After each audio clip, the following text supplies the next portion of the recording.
Hi, I'm Skeptical Spectrum. That is Skeptical Spectrum. And here I am to talk to you about the idea that you are into politics. I don't care what you say. There's an old expression which I think is accurate. Probably the feminists have done actual empirical research on this. But anyway, the personal is political and the political is personal. That's the aphorism. The personal is political and the political is personal.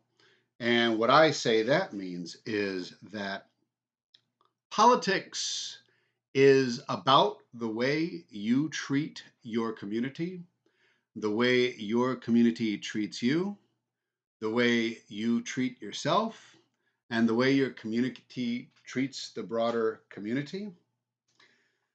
And to start with, how do you have anything to do with basically treating the community? So the community to me means the people and the aggregate community, like the government and all that, how your community organizes itself. And that's why you care and get angry about the things that are going up here. It's not because you're crazy or you're into celebrity or anything like that. It's because there is something that is going to affect you that is being decided by the community. And you have a responsibility to the community. And I really shouldn't say you have a responsibility. I think it's in your interest to see yourself as needing to contribute to the community. And I would generally say contributing to the community is a bottom up thing. You contribute to the people who can't help you, and you do that via direct action with people who are in need, but you also do that through action on the level of voting and writing letters to politicians and policymakers, but also you do it by having discussions about politics with people. Um, and that's a problem nowadays because we're going to get real too mad at each other sometimes. But I actually think that this is the time to start, saying on Thanksgiving, hey, let's talk about politics, right? Because um, if we start now, we'll get better over time. The things you say are important, the things you believe are important. And the things that the other people come at you with are important to them, and they're important to you in the sense that they will be saying what they are saying for some reason, whether they're communicating their real reasons, their real motivations, and what they really, really want is hard to say. And it's hard to say whether they know inside. And so the kind of conversation can bring that out, especially if you do a good kind of conversation. In person, I like to do the good kind of conversation. Online and stuff, I kind of debate. And I hope that works out because the other people are intentionally debating too. So we're much more clear in our disagreements.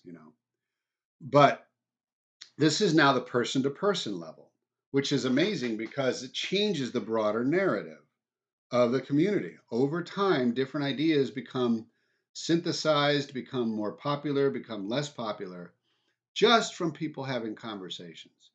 Before you see it in the news, before you see it in the movie of the week, before you see it screaming at you or hear it in the radio, before you see big protests happens, there have been conversations for years and years and years. And what happens is communication builds relationships.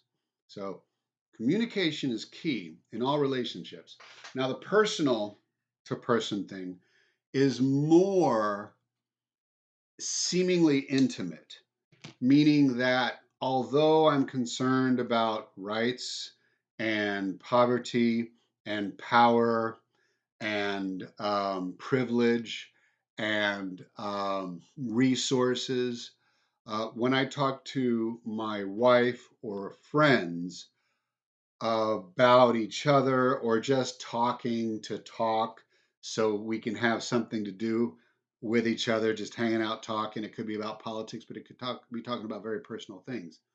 That is another sort of innate human tendency to bond and to create trust and to create, you scratch my back and I'll scratch your back, reciprocity, work out relationships that are good for other people. You know that all of this can go in a pathological direction. You know that there are couples in houses right now that look like the shining model of what humanity should be in married life. And one person, the couple might be abusing each other in the home. They might be completely toxic, hateful, but anyway, pathologized um, relationships. So, pathologized relationships affect the thinking, behavior, and emotions of each person, let's say in a dyad, when you're talking about two people. But it happens in a group, groups of tens, groups of whatever. But we're talking person to person. Let's say you're with your spouse or your life partner, and you're having conversations. Everything you do there kind of affects each other in terms of how you feel together, but also about the way your brains are separately processing the interaction and changing subtly, but very, very massively over time. Very subtly, your brain is changing when you're talking to anybody about anything, or when you're listening to the radio, or when you're watching cartoons, or whatever. Your brain is changing, assimilating, considering it data, and trying to decide what to do with it, how much of it to toss out, how much to filter in, and how to store it, and how to integrate it with other things it thinks it has learned over time as data and turned into actual concepts, philosophies, moralities, and all those kind of things. So you've got the person's responsibility to the community. You got the person's responsibility to the person, to the other person.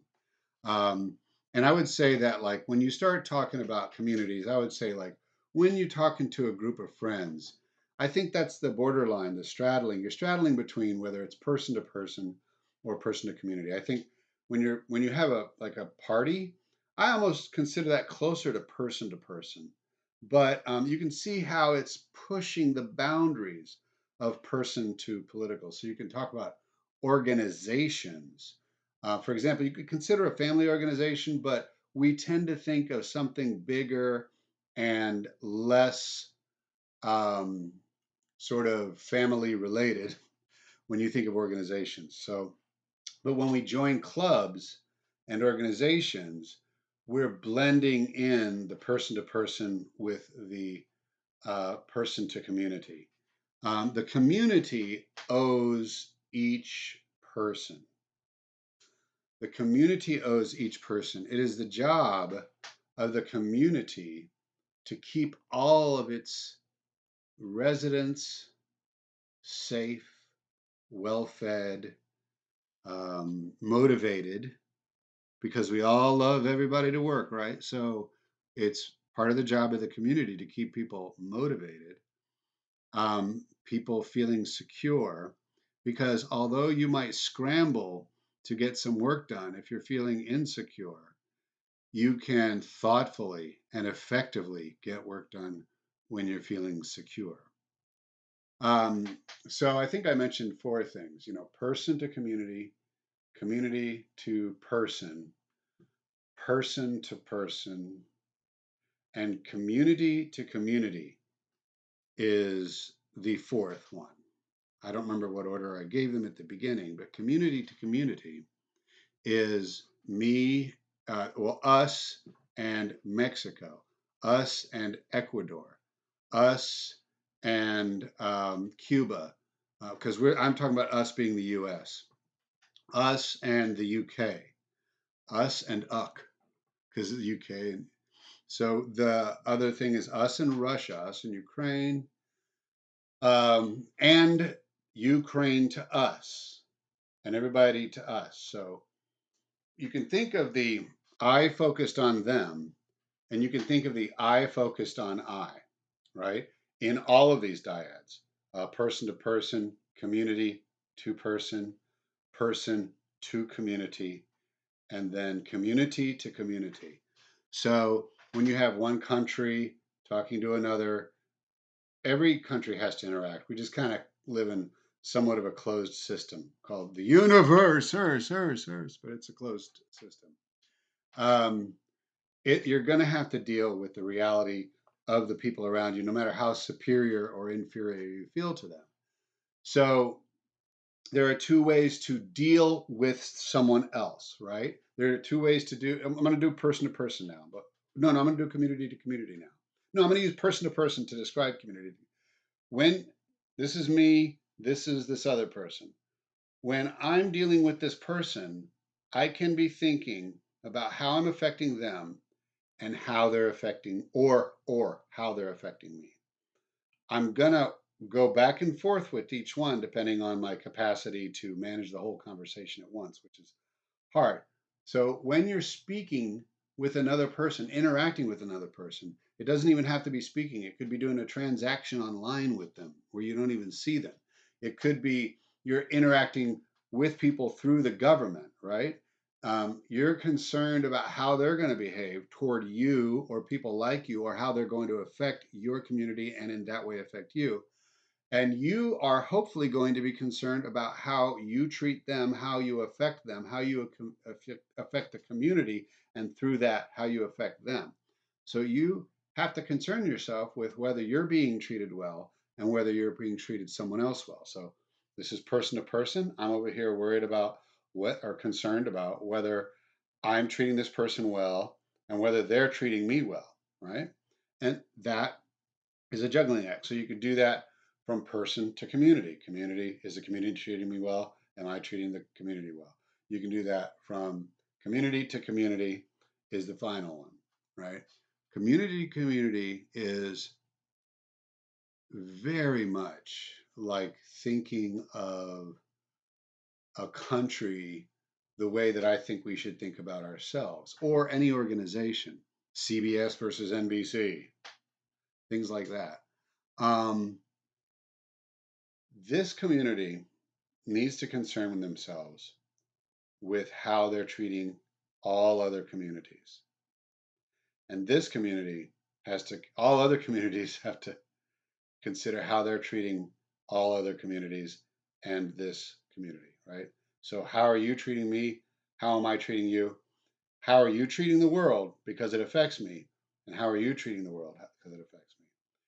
How are you treating individuals because that affects me? And how are you treating individuals? How it affects me? And how am I treating you because that affects me? How I treat you affects me. You change things in the world. You send out little ripples with all your behavior and all your interaction. That may or may not flow back to me. But largely considering that we are a social species, it kind of does. Because again, ideas spread. You didn't make up all the ideas that you're espousing. You are magnifying them. You are repeating them. So when you affect one, you have an effect. Maybe not over me. Maybe it will like attenuate before it even gets back to me. I mean, I'm not saying it's, but you have to consider that how you treat other people does somehow have an effect on you and have an effect on me, or someone indirectly is affected. Now, what's the sort of anecdotal evidence of this? All the shouting that's going on, even the idea that humans were motivated to create mass communication, the fact that people travel, that the fact that some people like to meet brand new people, the fact that we're very concerned about what's going on in other people's minds, and we're very concerned about what they're saying. We're so enchanted with the way this person talked, and we're so freaking out about the way this jerk talked. and the fact that we watch movies and television and plays and play video games because we are socially constant. Even the recluse who has social anxiety disorder has investment neurologically and probably consciously, like knowingly, in the rest of the group. The math is not easy to do. I didn't even come in here to do the math today, but I think you can understand how your community and the community that that community's in, and how the community that that community's in, and the community that those communities are in, all affect you in one way or another. Wars happen, climates change, languages change, people invent rules and laws. Um,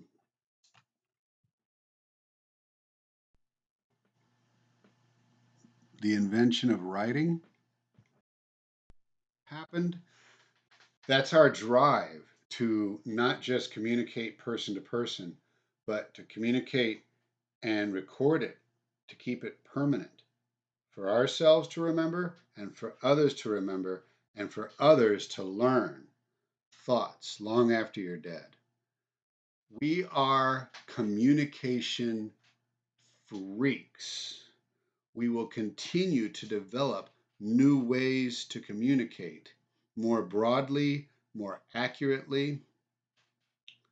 We'll even start to create other things that can communicate with us.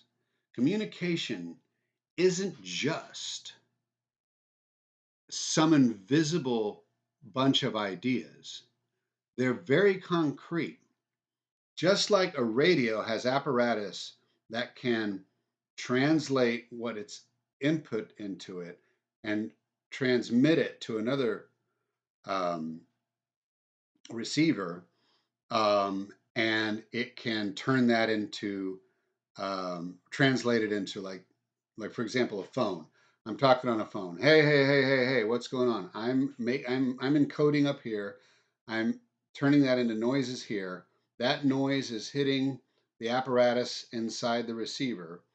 That receiver is sending it through some means of communication to an encoder. That encoder goes across the world, comes into somebody else's telephone. It goes into the decoder. It turns it into voice. That person's listening. It hears the text as well as it's transmitted by the transmission parts of the whole thing, and it comes into your ear. But just like that person or whoever the first person, the talker, encoded something they had in here into language to put it through the telephone. And so, just so the phone encoded and decoded, then the sounds that go into your ear go up into here and start to get decoded in a very unique way. So, what I'm saying is, ideas are physical. The idea actually travels, maybe not accurately. Maybe your interpretation is different. Maybe they didn't put it in the right words or the right tones. But you're physically being changed with every experience, including every communication. So, what I'm saying is that we are freaking crazy about communication because we are a net with little points that look like human bodies, but we are all connected and we actively engage in that connection on a regular basis. Real quick about the involuntary recluse, the one that shies away because it can't handle, being around other people. There probably are some people who just neurologically don't ever feel the need to be around people. That's interesting right there. But that recluse who can't go out there, they can't go out there for social reasons. They can't go out there because of the quality of connections and their expectations of the quality of connections. So I just want to say what happens with the personal happens with the political. People to people, country to country, country to people, people to country, and other organizations. Please try to undo the illusion that you don't have an effect on the world.